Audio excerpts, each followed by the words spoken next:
Welcome to Divcasts from the University of Chicago Divinity School.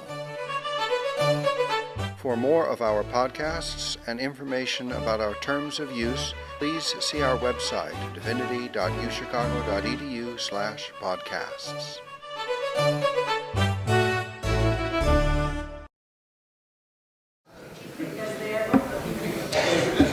Welcome back. It is my privilege to introduce our afternoon speaker. Dean Richard Rosengarten is, as the title ought to suggest, Dean of our Divinity School, as well as Associate Professor of Religion and Literature. This afternoon's talk is titled Flannery O'Connor's Prophetic Turn. Last spring, I had the opportunity to take a course with Dean Rosengarten, exploring the Catholicism of three artists, including O'Connor. And it strikes me that she's a singularly appropriate voice through which to continue our inquiry into what the prophetic vision is.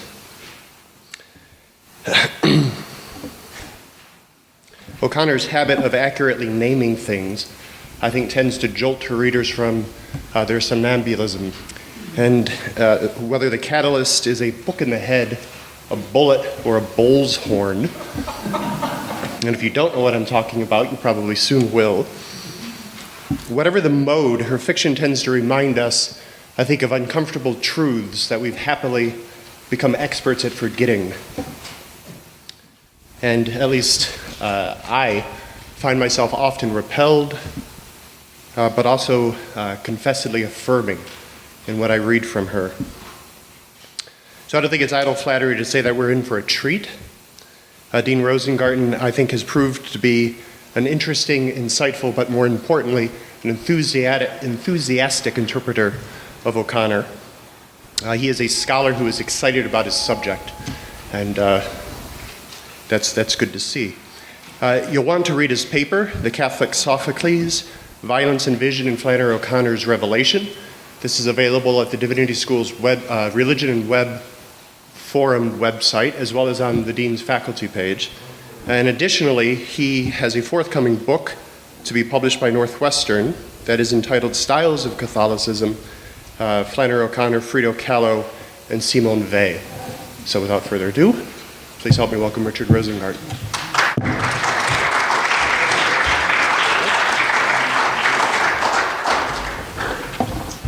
Well, good afternoon. Thank you, Mark, very much.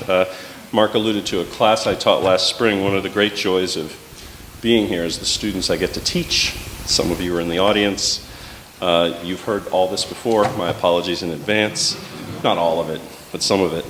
It's also a great chance to say just briefly how pleased I am about the Border Crossing Project and the work it's done. And this is, I think, one great instance of it, and I'm delighted to be part of this occasion. You should have a handout. I had to laugh this morning. I have never met Professor Davis before, but we seem to work in similar ways in terms of our desire to have handouts to guide readers through what we're doing. Hers is better than mine, but mine has juicier quotes. You can sort that out any way you want. But vis-a-vis the lecture this morning, I take it that part of my assignment is to think forward from Scripture into the ways that other forms of art think about the question of prophecy. And so we're moving from Scripture to literary text. And I think the premise that I want to hold up is something that came up in our morning sessions, first of all, which is that imagination is a crucial role for prophecy. And what I want to suggest this afternoon is that Flannery O'Connor thought that style was the discipline of the imagination. She thought that the artist who takes forward a vision is disciplined by form and by practice. And I'm going to try to walk us through an example of that discipline with regard to prophecy in her work.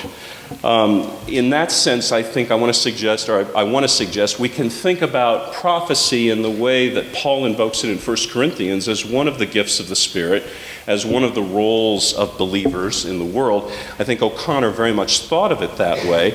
But it's also clear that she thought of prophecy as something that makes a person rather than something that they're born with.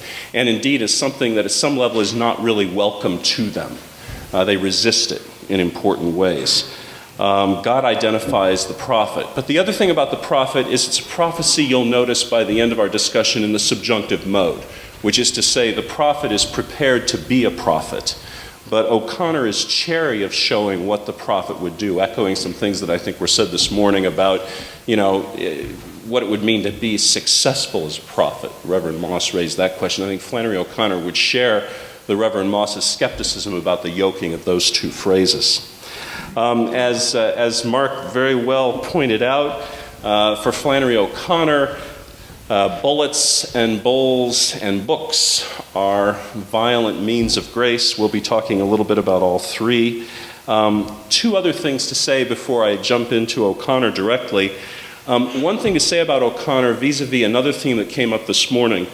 O'Connor thinks that we do indeed and can indeed hate the people we know. And part of what she's trying to bring up to us is, I think, precisely our capacity to resist change. And it requires deep and violent intervention to change us. So we're dealing with someone for whom human nature is really not malleable or formable to, in her view, whatever wishes we might have for it. It requires blunt, violent, decisive intervention. And I think that's an interesting thing. The other thing to say is that Flannery O'Connor lived in the South and in a time when locutions like people of color were not available to her. And I'm going to try to avoid using language that we would regard as offensive that was common to her.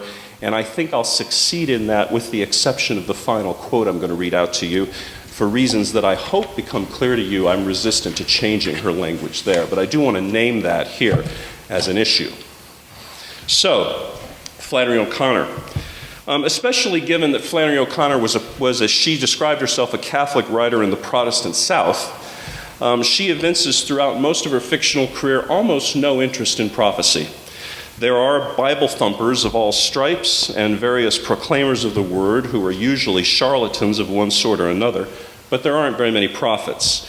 This changed, however, with the publication of her second novel, The Violent Bear It Away, and then crucially, in my reading for us today, in her story that she wrote as she lay dying, literally, called Revelation. So it means that among nearly 40 stories and 2 novels, there's not a lot of space for prophecy with these 2 exceptions. There's also an interesting anti-prophet who happens to be a priest in The Displaced Person. We can talk about that if you're interested later. I think this disjunction is significant and worth exploring. Why did O'Connor make this late turn to an interest in prophecy? Well, what's most interesting about it, first of all, is that it doesn't seem like it reflects any change in her self-understanding of her writing. If you look on the sheet, the first quote about Catherine Carver refers to the problems of understanding Ruby Turpin, who's the hero of Revelation, and O'Connor thinks that the problem she's got there is the problem that she's had all her writing days. So she clearly thought that she was writing the same kind of fiction, even when she wrote about prophets, as when she was writing about other poor people. So the question for us has to be, what did O'Connor understand herself to be doing when she wrote? And then, in that light, what does change, in fact, in her depiction of the prophet? And so to get to that, I want to talk a little bit about 2 earlier stories, briefly. A Good Man is Hard to Find in Greenleaf, and what happens there, and then we'll talk in detail about Revelation. Now, when Flannery O'Connor wrote her stories, she wrote them to drive towards a moment of grace, a time at which recognition comes upon a person. And the striking thing, and it is striking actually, literally, in both A Good Man is Hard to Find and in Greenleaf, is that the grandmother in A Good Man is Hard to Find has a moment of revelation which leads to her being shot immediately. She turns to the misfit and says, "Why, you must be one of my own children, you're my son." And he recoils like a snake and shoots her. And then she's looking up to heaven, dead, smiling. And then in Greenleaf, we have Mrs. May, who holds everyone in contempt as she's trying to hold her farm together, and is ultimately gored to death by a bull who's been courting her throughout the story, and is probably for O'Connor a symbol of the Catholic Church, actually, and its insistent mode of transmitting grace. And at the end of the play, she forces the help to go out into the woods with her and shoot this bull. And she's standing by her truck when the bull appears unshot and runs and drives its horn into her head and pins her up against the car and kills her. And once again, she's looking up to heaven, smiling. In both instances, we have someone who's forced to confront the grace of God, but we have no idea what they've learned from the experience and no sense that there might be any consequence of that because their life has ended. And it seems to me that what is happening in these stories is that O'Connor brings us right up to the moment of grace and makes the point that the moment of grace is decisive, but literally can't say anything more about it than that. It stops there. We don't know what these people are seeing. There's an ironic comment in A Good Man is Hard to Find by the Misfit after he shoots the grandmother when he says she would have been a good woman if someone held a gun to her head their whole life. Which is meant to be funny, thank you, but isn't always taken that way. But really, the truth is that the stories end at that moment and nothing else happens. And what's very striking about Revelation, as we'll see, and what I want to point out to us, is that something very much happens after the act of violence. Indeed, the story has a full half after that occurs. And instead of a bullet or a bull, it's a book that does the damage, which seems especially appropriate for our context. In any event, on to Revelation. Let me ask a quick question. How many people have read Revelation? Okay, a smattering of folks. All right, good. I'm going to talk about this story in some detail, and I hope I can convey most of it. I told Mark, I actually debated just coming up here and reading the story to you, and I thought that would not be a good idea and might disappoint you, partly because I can't channel her wonderful voice very well. But in any event, I'm going to talk about details in the story because they matter a lot. O'Connor sweated the details. She wrote a story and she rewrote it word by word by word, literally. And if you read her wonderful correspondence, you can see that her frequent exasperation with her reviewers and with professors of English who wrote her letters because they didn't know how to teach her story, was the degree to which they did not appreciate the care she put into her language. And so I'm going to try to do some honor to that today. So, Revelation. The question is, what happens to the heroine of Revelation, Ruby Turpin? Another way to put the question for us today would be, how and why is Ruby Turpin chosen to be a prophet? It's surely the question Flannery O'Connor wants us to think about. And it has at least two references in the story. One is the trajectory of her development, Ruby Turpin's, as a character, and the other is the nature of the vision she has at the end. Now, my working hypothesis, as I talk to you about that story, is a simple but crucial generic observation about it. This is a short story. It wants to make a point in a compressed venue. It is structured around two scenes, one of which takes place in a doctor's office and one of which takes place in a pig pen of hogs. The story's framing motif is the juxtaposition of those two set scenes. And simple math can get us to the kinds of things Flannery O'Connor is doing by their juxtaposition. The waiting room in the doctor's office is very small, and Mrs. Turpin, who is very large, I hold her in affection for that, dwarfs it. Now, the pig parlor at the end of the story is also small, a square of concrete as large as a small room, a nice oxymoron. But it is part of a much larger stage. It's not hemmed in. There are issues about who's in the doctor's office when Mrs. Turpin comes in. 5 people are introduced initially. Somebody leaves to see the doctor. We meet the wonderfully named Mary Grace, who's a Wellesley College student home from school, who's there with her mother, and there are 2 other people. But then Flannery O'Connor in the next paragraph starts to go through them again, and we start counting them again. And we look at the shoes of 5 women who were there, plus Claude Turpin, Ruby's husband. There's a man who pretends to be asleep but always laughs when someone tells a joke. There's a roomy child, there's a red-headed youngish woman, and that makes 9, but then one of them leaves, so it turns out that we have 8 people in the room. And then once again, 2 pages later, we count them up again. There's at this point, and notice how the distinctions begin to come in terms of class and race. There's the white trash woman, we're told. There's the ugly girl. There's the old woman in a dress that's made out of a feed sack. There's a man who's allegedly asleep. There's Ruby and Claude Turpin. There's a child. There's the pleasant lady who's the mother of Mary Grace. And there's Mary Grace, who's here called the ugly girl. So what we're doing as we read this story is we're trying to figure out who these people are exactly, because they're characterized in different ways each time we go through it. But it always adds up to 8. Okay? Always adds up to 8. Now, late in the story, as we'll see in the pig parlor, we have 7 long-snouted, bristly shoats and an old sow. And the last time I looked, 7 + 1 = 8. And the old sow is lying on her side grunting, and the shoats are like idiot children who are nursing on her. There's no lack of clarity about how many people are in the pig pen at the end of the story. So we go from, in the first half of the story, trying to figure out who the heck is in the doctor's office, how many people are there, who is who, what are their defining characteristics, to utter clarity about the people in the pig pen at the end. Utter clarity about the animals in the pig pen at the end. Now, there are lots of riches to be plumbed in those descriptions, and I have to skip over that, but I do want to highlight for you the fact that Mrs. Turpin herself is no stranger to this sort of complexity, and indeed much of what is conveyed through what we call free and direct discourse, which is her own thinking and cataloging of these people. She's obsessed with this categorization. It rules her life. She constantly wonders about her own status in relation to it, and indeed about what might have been in relation to her. It's very significant that they show her to be anything but the counterpart to James Thurber's Walter Mitty. She can easily imagine herself lower rather than higher than her actual position in the Southern caste system.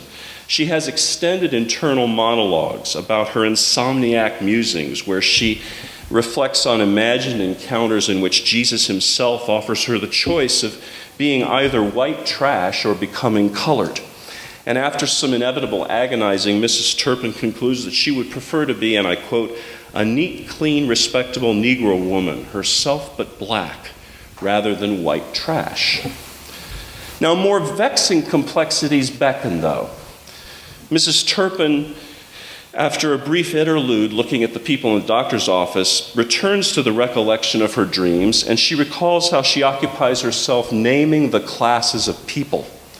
Most colored people in white trash occupy the bottom of the heap, followed by homeowners and then home and landowners, which is where she and her husband Claude are placed by her. But she's much clearer about what is below than she is about what's above. And here's a quote. Above she and Claude were people with a lot of money and much bigger houses and much more land. But here the complexity of it would begin to bear in on her.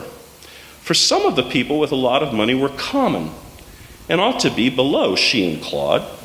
And some of the people who had good blood had lost their money and had to rent. And then there were colored people who owned their homes and land as well. There was a colored dentist in town who had 2 red Lincolns and a swimming pool and a farm with registered white-faced cattle on it. Usually, by the time she had fallen asleep, all the classes of people were moiling and roiling around in her head, and she would dream they were all crammed together in a boxcar, being ridden off to be put in a gas oven. Now, this overwhelming complexity that blurs the internal distinctions of the human social order has its complement in the story Revelation in an uneasy but unmistakable minor key that blurs the differences between the human and the animal. The thin, leathery old woman in the doctor's office wears a cotton print dress that, when we first meet her, resembles sacks of chicken feed, but comes ultimately to be described as the feed sack dress. An extended discussion of hogs proceeds in terms very similar to those Mrs. Turpin herself deploys for people. Hogs, nasty stinking things a-grunting and a-rooting all over the place, says the white trash woman. Ever one to rise to rebut an insult to her own, Mrs. Turpin responds in similar terms to her internal monologue with Jesus. She says, our hogs are not dirty and they don't stink. They're cleaner than some children I've seen. Their feet never touch the ground. We have a pig parlor. That's where you raise them on concrete. Cleaner by far than that child right there, she thought. Poor little nasty thing. Confusion of caste, in a nice irony for such a tale so utterly of the American Christian South, extends to the animal kingdom. It is in Mrs. Turpin's confusion, or perhaps better, her eagerness to secure her social status, that the blurring shows. This is underscored by the parallel between the woman's repeated descriptions of the hogs, a gruntin' and a rootin' and a groanin', and the classes of people in the boxcars roiling and moiling around in her head as they are headed for the gas chamber. Now, the same woman who expresses contempt for the hogs also expresses her contempt for the colored community. Here the complexity bears down again upon Mrs. Turpin, but in this case it is mitigated by her contempt, shared openly with the pleasant-faced lady who's Mary Grace's mother. We'll get to Mary Grace in a minute. You have a treat in store. For the white trash, who is her interlocutor. Regarding herself as vastly more sophisticated in such matters, Mrs. Turpin proceeds to distinguish the types of colored people, averring, "There's a heap of things worse. It's all kinds of them, just like it's all kinds of us." To which the pleasant-faced lady responds, "Yes, and it takes all kinds to make the world go round," in her musical voice. Now, precisely these social niceties transform Mrs. Turpin's exchanges of look with the daughter of the pleasant-faced woman whose name is Mary Grace. Initially buried in her book and annoyed by the patter and its interruption, smirking at the discussion, it is after Mary Grace slams her book shut in disgust that Mrs. Turpin cannot avoid her penetrating gaze. And a quote. Mrs. Turpin looked straight in front of her, directly through Mrs. Turpin, and on through the yellow curtain and the plate glass window which made the wall behind her. The girl's eyes seemed lit all of a sudden with a peculiar light, an unnatural light like night road signs give. Mrs. Turpin turned her head to see if there was anything going on outside that she should see, but she could not see anything. Now, from this point on in the doctor's office, Mrs. Turpin cannot avoid Mary Grace's stare and the odd physical expressions of revulsion that go with it. Mary Grace snaps her teeth and curls her lips. She gives new meaning to the phrase curled lip. And her subtlest physical gesture is to grip her book tightly with white fingers when Claude tells a joke about colored people. Her eyes become like drills to Mrs. Turpin, and, quote, "there was no mistaking that there was something urgent behind them." Mrs. Turpin resolves to overcome this rudeness through conversation, but Mary Grace will not reply. Her mother speaks for her, rather condescendingly and archly. Many people have commented on the fact that Mary Flannery O'Connor, who had to live with her mother because she had lupus, and Mary Grace in the story and her nice-voiced mother might be a parallel, but I'll leave that to you. By turns, the mother contrasts Mrs. Turpin's good disposition with her daughter's, and Mrs. Turpin's gratitude with her daughter's lack of said gratitude. This exchange leads Mrs. Turpin to an exclamation. "If it's one thing I am," Mrs. Turpin said with feeling, "it's grateful. When I think who all I could have been besides myself and what all I got, a little of everything and a good disposition besides, I just feel like shouting. Thank you, Jesus, for making everything the way it is. It could have been different. For one thing, somebody else could have got Claude." At the thought of this, she was flooded with gratitude, and a terrible pang of joy rang through her. "Oh, thank you, Jesus, thank you," she cried out loud. The book struck her directly over the left eye. Now, this is the pivotal moment of Revelation, and the fulcrum on which the contrast between Mrs. Turpin in the doctor's office and Mrs. Turpin at the pig parlor rests. It yokes violence with vision. Mary Grace's book, which has the wonderful title Human Development, strikes Mrs. Turpin above the eye, and the ensuing effects of this attack all have to do with Mrs. Turpin's capacity to see. The harbinger is that immediately her vision narrows, and she sees as if through the wrong end of a telescope.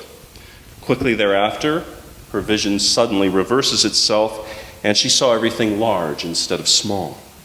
Trying to focus, looking for Claude in the immediate aftermath of the attack, she feels, quote, like someone trying to catch a train in a dream. Remember the boxcars earlier. Echoing her earlier dream of boxcars filled with people heading for the gas ovens. Everyone is in fact roiling and moiling about the doctor's office, a gruntin' and a rootin' and a groanin'. But Mrs. Turpin's own gaze is drawn not to her husband, nor to any of the others in the room, but inexorably to Mary Grace's churning face, which she sees over the doctor's shoulder. Mary Grace is waiting for Mrs. Turpin too, for it is only when Mrs. Turpin sees her that Mary Grace's eyes stop rolling in her head and come into focus on Mrs. Turpin. Much lighter blue than they were before, as if a door had been tightly closed behind them, was now open to admit light and air. Her eyes compel Mrs. Turpin towards their fierce brilliance. There was no doubt in her mind, thinks Mrs. Turpin, that the girl did not know her, or that the girl did know her, knew her in some intense and personal way beyond time and place and condition. But they compel more, a question. "What you got to say to me?" Mrs. Turpin asked hoarsely, waiting for a revelation. The girl raised her head, her gaze locked with Mrs. Turpin's. "Go back to hell where you came from, you warthog," she whispered. Her voice was low but clear. Her eyes burned for a moment as if she saw with pleasure that her message had struck its target. Having had her encounter with Grace, Mrs. Turpin watches as the girl subsides into unconsciousness and is carried away. The immediate change in her character, notable throughout the remainder of Revelation, is a ruthless discarding of all social niceties. Impatient with the doctor, she returns home with Claude, half expecting to see her farm eviscerated, a burnt wound between two blackened chimneys. Now she cannot sleep, but the images that fill her brain are not those of mock dialogues with Jesus or of the human race sorted to her sense of caste. They are instead, quote, "a razor-backed hog with warts on its face and horns coming out behind its ears." It is at this point, not merely sleepless, but utterly restless and discombobulated, that she confronts the full brunt of what she has been told. Quote, "She had been singled out for the message, though there was trash in the room to whom it might justly have been applied. Her denials have no force, and she is left with a charge to rebut." Wrath then replaces tears. When we talked about anger this morning and the anger of the prophet, wrath then replaced tears, and with it comes realism. This is a function of her eyes, and it is described in terms that separate those eyes from her will. Quote, "The tears dried, her eyes began to burn instead with wrath." The realism is remorseless and now turned outward, seeking answers. Claude suffers in the transition. Once a caution, her source of mirth and of beseeching gratitude to Jesus for her good fortune in marriage, Ruby Turpin now watches her husband as he sleeps and notes he did not think about anything, he just went his way. Unlike him, she cannot sleep but scowls at the ceiling. Occasionally she made a small stabbing motion over her chest as if she was defending her innocence to invisible guests who were like the comforters of Job, reasonable seeming but wrong. This is a woman with no time for small comforts. It is similar with the colored help, but it is interesting that here Mrs. Turpin chooses to convey her experience in the doctor's office. It is done tersely, but with unerring accuracy, inflected with hesitation over reporting what happened, spurred by the very social niceties, and conveyed by her with a sincerity that matches that of the old Ruby Turpin in the doctor's office, those things that were the staples of her earlier life. It's only when she hears these words that Mrs. Turpin can spit them out to the people. "She said," she began again, and finished this time with a fierce rush of breath, "that I was an old warthog from hell." Their invocations, the colored help's invocations of Jesus in response, only elicit her complete impatience. "Idiots! You could talk at them, but not with them." Ruby Turpin begins to function in the world in a manner that parallels yet contrasts directly with that of Mary Grace in the doctor's office. She is brief, impatient, impertinent, ugly. But there are distinctions, and they are important. Instead of making faces that suggest an animal-like demeanor, her injuries do the job. The swelling above her eye resembles a miniature tornado cloud, and her lip protrudes dangerously. Her shoulders are now massive, unembarrassedly so. She marches out to the pig parlor with, quote, the look of a woman going single-handed, weaponless into battle.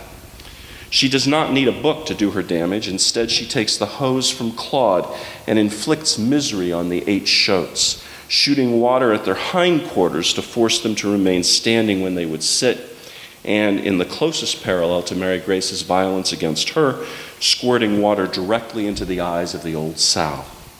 And she begins to speak voluntarily to the sky. She apostrophizes God.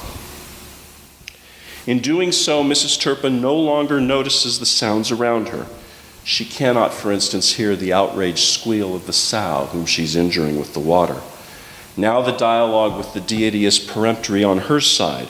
No nice bargains about what she would have been, but serious challenges to the very wisdom of the divine. All the social distinctions have been upended, and with them all the nice distinctions, all the ways of making nice have disappeared. What would God really have her be? She asks, not imploringly, but defiantly and directly. This is not reportage of interior monologue, but confrontation. She has found her arena, and in it she receives a vision. And this is the quote on the page of your handout. Until the sun slipped finally behind the tree line, Mrs. Turpin remained there with her gaze bent to them as if she were absorbing some abysmal life-giving knowledge. At last she lifted her head. There was only a purple streak in the sky cutting through a field of crimson and leading like an extension of the highway into the descending dusk. She raised her hands from the side of the pen in a gesture hieratic and profound. A visionary light settled in her eyes. She saw the streak as a vast swinging bridge extending upward from the earth through a field of living fire. Upon it, a vast horde of souls were rumbling toward heaven. There were whole companies of white trash, clean for the first time in their lives, and bands of black niggers in white robes, and battalions of freaks and lunatics shouting and clapping and leaping like frogs. And bringing up the end of the procession was a tribe of people whom she recognized at once as those who, like herself and Claude, had always had a little of everything and the God-given wit to use it right. She leaned forward to observe them closer. They were marching behind the others with great dignity, accountable as they had always been for good order and common sense and respectable behavior. They alone were on key. Yet she could see by their shocked and altered faces that even their virtues were being burned away. She lowered her hands and gripped the rail of the hog pen, her eyes small, but fixed unblinkingly on what lay ahead. In a moment the vision faded, but she remained where she was, immobile. At length she got down and turned off the faucet and made her slow way on the darkening path to the house. In the woods around her, the invisible cricket choruses had struck up, but what she heard were the voices of the souls climbing upward into the starry field and shouting, Hallelujah. Sorry, I can't read that without choking up a little bit.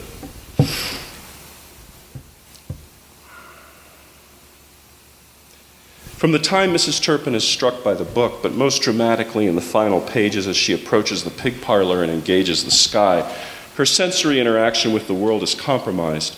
She cannot make a sound, she does not see what is in front of her, and she does not hear sounds that are reported to us. At the same time, she wills a response from the sky, foreshadowed by her staring bouts with the ceiling as Claude sleeps earlier, and is ultimately rewarded with a vision that makes simple the previously overwhelming complexity of her world.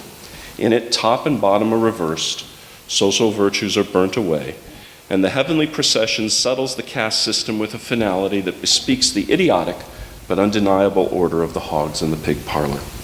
Note that Mrs. Turpin looks at the hogs here just as she looked at Mary Grace after being hit by the book, with a combination of insistent will and uncertain determination, and that her gesture, hieratic and profound, suggests that she has assumed sacerdotal dimensions. Only with sensory deprivation, it seems, can Mrs. Turpin come fully to see the divine truth about the world and what should matter most within it. The loosened senses of Ruby Turpin in these closing scenes underscores O'Connor's insistence that in matters of the human relation with the divine, only the language of transcendence can deliver the truth. That crickets can become hallelujah choruses and hogs vehicles of the divine only underscores the inevitable human recourse to the sacramental. In her insistence on the autonomy of that divine and its utter capacity to transcend our perception of the world, O'Connor is most like Greek tragedians like Sophocles. The role of art, and I would suggest of the prophet, is to remind us of how massive, how decisive, how utterly other the divine is in relation to human knowledge and understanding. That is the most important, and not incidentally the most humbling lesson. Ruby Turpin ends undeniably shriven and undeniably great, having gotten there in the only way available to her in the fallen, but I think compelling world of Flannery O'Connor. Thank you.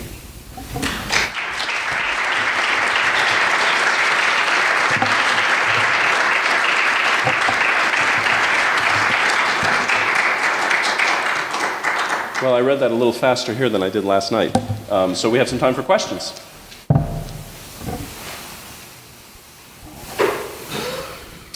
Miss Musselman. Oops. Miss Musselman, sorry. Elizabeth.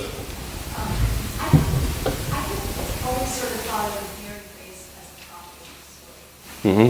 And I was connecting that to our conversation this morning, in that she really suffers. Yeah. Like Philip before she throws the book and afterwards. Yeah. I was wondering if you had any ideas. I didn't hear the last thing you said. I'm I was sorry. wondering if you have any comments on her role as a prophet Yeah. and how that intersects with that. Thank you. That's a great question and an important point. I'm struck by that too.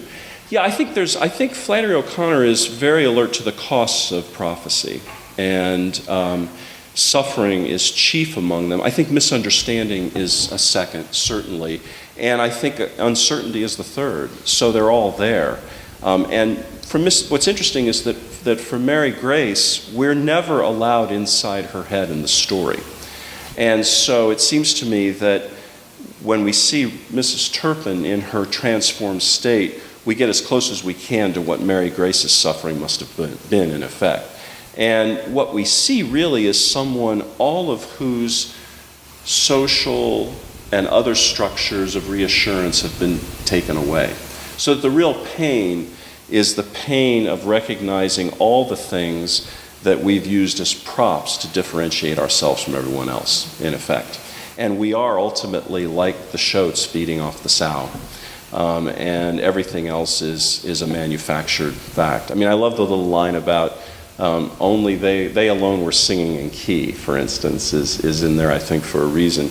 So I think the pain of it, in part, is the pain of realizing how much of what we construe in living is construed to deny what is actually real, in effect. The physical part of pain and suffering is real important for O'Connor, too. And if I may, a word about that. Most of you probably know this, but it's worth naming, and I think it connects with the issue of style. O'Connor grew up in Georgia and had never been out of Georgia until she went to graduate school at the University of Iowa. And to give you an idea of how parochial her upbringing was in certain senses, when she went to Iowa, she literally had to write out what she wanted to say to people so they could understand her. I mean, her accent was so thick. And she did an MFA at Iowa, and she wrote a great set of stories, and then she went to New York City at the age of 23, and she thought she had left Georgia. And then she discovered she had lupus erythematosus, and she had to move back home with her mother. And it was obviously a great disappointment to her, although she tried to mask it in certain ways. But she came to say again and again and again that it was really only that illness and what it forced her to do that led her to write what she wrote, because she was forced to write in the context she knew. And if you look at some of the quotes in the letters on the back, you can see that the doctor's office and the nurse in the hospital, etc., were all people who were drawn upon for the story in different ways. I love the bit about how the doctor's office is his, but thoroughly pickled before using. But in any event, I mean, she was all of which is to say, for Flannery O'Connor, physical pain was very real to her art. I mean, she could only write for an hour every day. And she would get up in the morning and she would literally throw herself into the chair, which was positioned right next to her bed, and she would type until she was exhausted. And then she would sleep for a while and come out, and she couldn't sustain her energy. So the physical suffering as a kind of spiritual discipline, which is not taken on by the person, but thrown upon them, is very real for her as well. Thank you.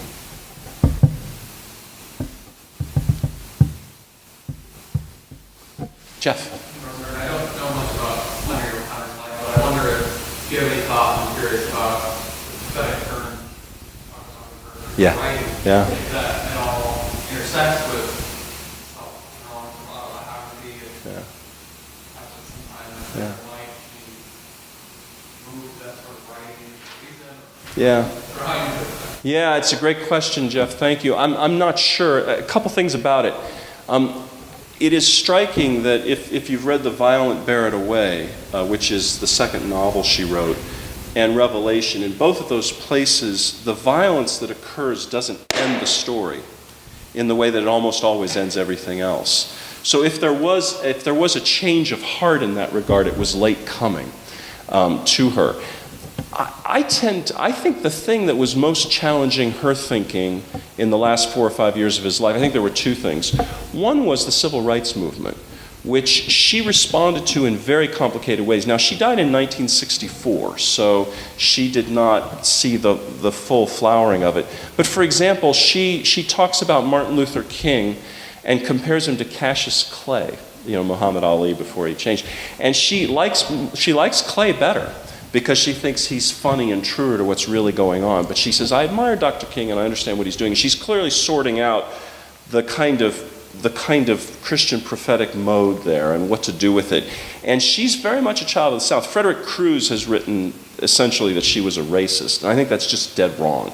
She was not a racist. But she has wonderful quotes about, the community, the colored folks in the rural South have their own culture, and I respect it greatly, which is patronizing, etc. But I don't think it's racist exactly. And so that's one thing she's sorting out. She's trying to figure that out. The other thing is what's happening in Roman Catholicism. The Second Vatican Council is taking place. And this is a devout, daily communicating Catholic who's trying to figure out what this change is all about, and who is on the one hand welcoming of a council of the church, and on the other hand, not quite sure what it means that she may not have the Latin Mass anymore. So I think those two things probably created for Flannery O'Connor her own version of Mrs. Turpin's upset world, and she was trying to struggle with it. But she also really had a keen sense of her artistic limitations, and she was never happy with the novels she wrote. She struggled to write them, and when they were out, she wasn't happy with them in the way that she was almost always happy with her stories. And so I think the changes that she felt socially and historically in her life, which were very real, ran up against her sense of her artistic capacities. And Revelation is a kind of experiment in this. And, as I said, she wrote it while she was dying. She literally smuggled the pages of it into the hospital with her and kept them under the pillow. So we don't know what would have happened subsequently, whether she would have done more of this or not.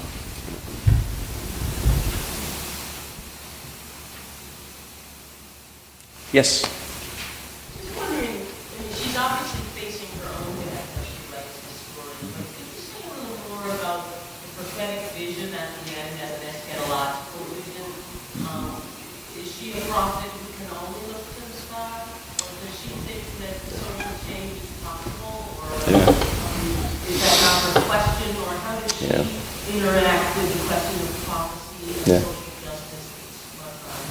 Yeah, thank you. The short answer to that question is that social transformation will only happen at the eschaton. I think Flannery O'Connor was a social conservative, not in the sense that she didn't favor movements for social justice, but in the sense that she was skeptical that social justice could be realized in this world. And she was very convinced that there were heavenly gates and that things were going to happen there. And I think the vision at the end is meant to communicate what will happen when God's justice rains down in the afterlife. And it's meant to inflect the way we think about the world we live in now, but she has no expectations that human beings can enact that world.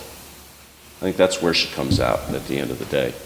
And she would be, I would be willing to bet pretty staunch about that. I think one of the reasons she liked Cassius Clay better than Martin Luther King is that, King talked about, the realization of something that she was skeptical could be realized. She could honor it and respect it, but be skeptical about it. Whereas, she quotes Cassius Clay saying somewhere, just because the tiger's in the room doesn't mean he's going to bite you or something like that. And she said, now that's a guy who's wise about the ways of the world. I mean, she had a tendency to think that the way things were was going to be the way things would be, maybe under a new name, but they would be that way. So I think that's it. Yes, please. I'm really interested in hearing how that connects with the first quote that you have there about the people of the Yeah. So if O'Connor thinks that it's at the end of time that things change, but there's obviously still something going on Yes. in this world, and what exactly she's doing. Yeah. That's helpful. Let me try to do it this way. Thank you. What O'Connor's frustrated with in that quote is her editor's worry that Ruby Turpin will be understood to be the bad person in the story, right? And she wants to find a way to suggest that Ruby Turpin sees the vision. In other words, there's another quote in there with Marriott Lee where Flannery says, yeah, she gets the vision. So what changes for Ruby Turpin is that she sees the illusion of all the things that have governed her life. That's the change. What's going to happen then is not something Flannery O'Connor can deliver. Her artistic style and her vision of sacramentality seem to preclude it. If you go read The Violent Bear It Away, she tries to suggest something about that, and the end of the book becomes very inchoate, and it's not really clear what's going to happen or what's going on. So she runs right up against what change would be beyond that visionary moment. We just don't know. So all that changes is that Ruby Turpin sees the foibles that governed her life. That's it. Which is both, I think, very powerful and in a certain way very frustrating, but that's what's there. That's it. And it's an ironic thing. I mean, on the one hand, I said we went, and Mark picked up on this without any prompting from me. We go from bullets and bulls to books, something not lethal, but even something not lethal nonetheless doesn't allow for much more extenuation. Social justice is not going to be depicted here, or what the prophet ought to do next is not going to be depicted here. You can, I said frustration, and I mean that. You can also honor it, it seems to me, and I think we ought to do both. I think we should always ask the question, what next? And I take the force of that seriously. On the other hand, we have to take seriously her recognition. I think it was Reverend Moss who said it this morning, I may have mentioned earlier, that the words profit and success don't exactly go together. And since they don't, probably the depiction of prophecy that goes farther than that would be something other than prophecy. That's the worry that's there, and you have to honor that as well, I think. Yes, please. Did she have any awareness of the writings of Soren? Yeah. She was also Yeah. criticized in her own generation for not having such a strong vision of social change. Not so far as I know. She knew James Baldwin, Richard Wright, those people. I don't think it wasn't in her library, and she doesn't allude to it anywhere. It's a nice question.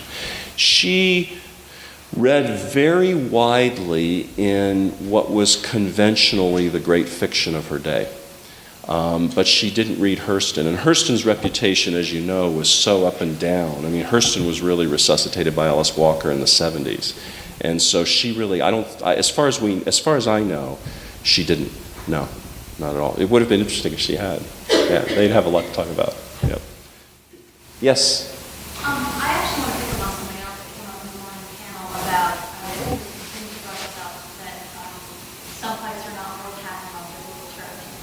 a lot Yes. of conversations you only deal with an active social realm. Right. And I was wondering if maybe you could bring that distinction to bear on O'Connor's discomfort with saying what happened actively at that moment. Do you think that is something rooted in the scriptural tradition for her? Or is that something that you think has come out of, I don't know, called parascriptural traditionary movements and philosophy? Yeah. Or is it something by the Protestant context that she grew up in?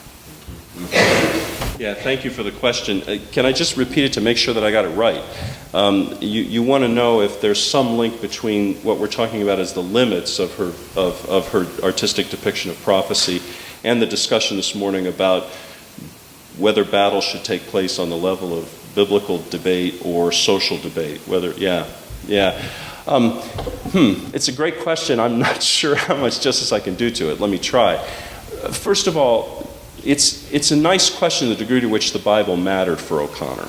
She certainly knew the Bible at a certain basic level, but what really mattered for her was her notion of sacramental theology, which she got essentially from Aquinas, and the notion that the world is shot through with divine grace and human beings are resistant to the fact that it's there to the point where they have to be wrestled down to accept it. So, it's hard to imagine O'Connor thinking a lot about how to adjudicate disputes using the Bible. She thought that was kind of a waste of time at the end of the day. That said, I think O'Connor would want very much to say that the Bible and the theological traditions are themselves powerful and probably ultimately behind all our arguments in one way or another. And so she would not be comfortable with the notion that we would move outside of the Bible to resolve that. I think she would say, well, no, there's actually, the fundamental issue really is there. In Wise Blood, her first novel, Hazel Motes founds the church without Christ, the Christian church without Christ, because he thinks Jesus is the problem with Christianity. That's supposed to be funny. And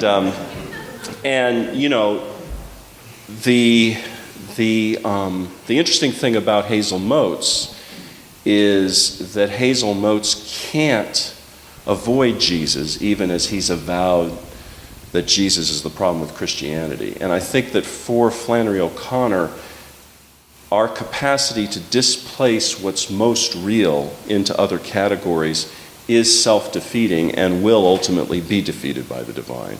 And so if the source of the problem really is the Bible, one way or another you're going to get back there, is the way she would say it. Yes, sir. Could you say something about what human development is? Sure, I'd be delighted to. Well, I mean, it's wonderful and funny. I think there are a couple things going on there. Flannery O'Connor had a very fine contempt for psychology and the social sciences. She didn't have much truck with it. She thought it was pretty silly. And I think, just for the record, I think she's wrong about that, but she did. And so she's jabbing away at that. She's also jabbing away at the pretensions of the Northeast and indeed at her own pretensions as being an educated person who's going to transcend her environment. I mean, there's a little bit of self-criticism there as well. But in terms of the theme of the story, I think the irony of it is this, that it takes this pseudo-wise text to knock Mrs. Turpin out of her pseudo-wisdom about the social order.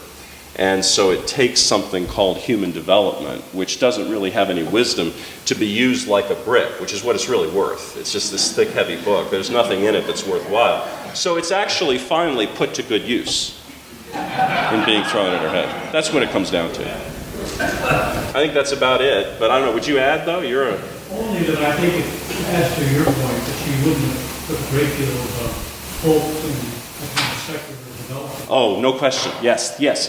Right, exactly. Absolutely. Point well taken. Not a lot of hope in social development there. That's right. And it's worth saying in relation to that, just so I don't know how clear I've been about this, while she's a real skeptic about utter social amelioration, she's also a real respecter of social conventions. I mean, she's seriously so. They're important, they ought to be observed, they matter. equity and things like that, very, very important to her. So I don't want to pretend in the least that she's a quietist about, social justice. She just thought that any time human beings say, I've got the plan that's going to transform everything, she's like, yeah, well, dream on. Not quite. Anyway. Thank you for